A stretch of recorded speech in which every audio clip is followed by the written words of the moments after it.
As a physicist, Dr. Kei Takashina knows that even the simplest phenomenon can produce great complexity.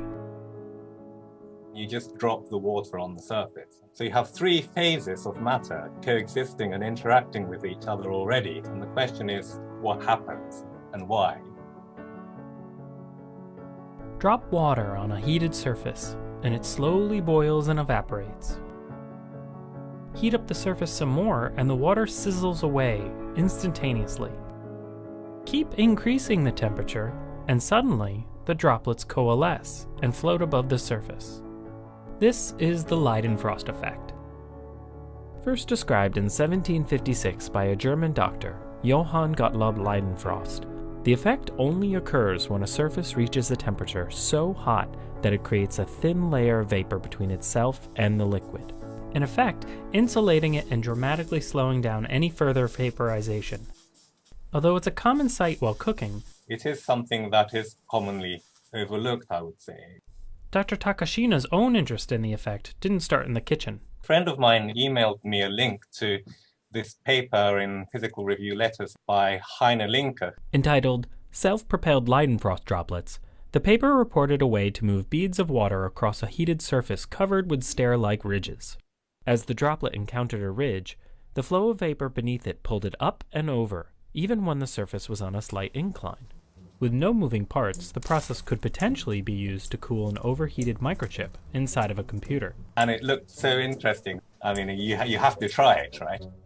So Dr. Takashina and a group of physics undergraduates at the University of Bath got to work building and testing different ridged blocks. Right off the bat, the team noticed the sharper the teeth are, the steeper the angle they seem to be able to climb.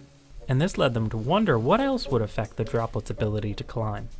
So at very high temperature, the droplets become completely levitated. And there, they can't climb very steep inclines at all. The steepest angle they climb is achieved at a lower temperature. Here the droplets weren't 100% levitated.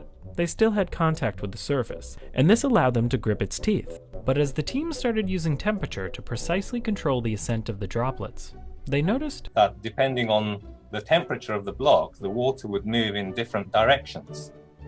And this is completely unexpected. And really cool. When the surface was heated over the Leidenfrost point, the droplets curved to the left.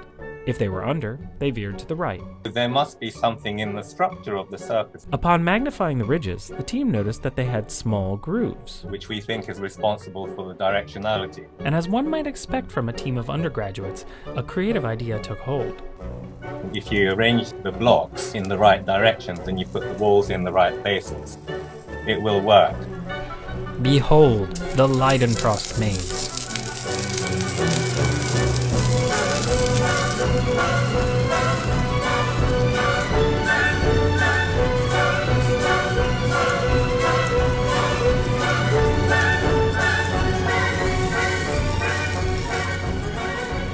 With the water, it's immediate. You can see it, you can hear it. Can we use this effect to engage people who are otherwise not so interested in science?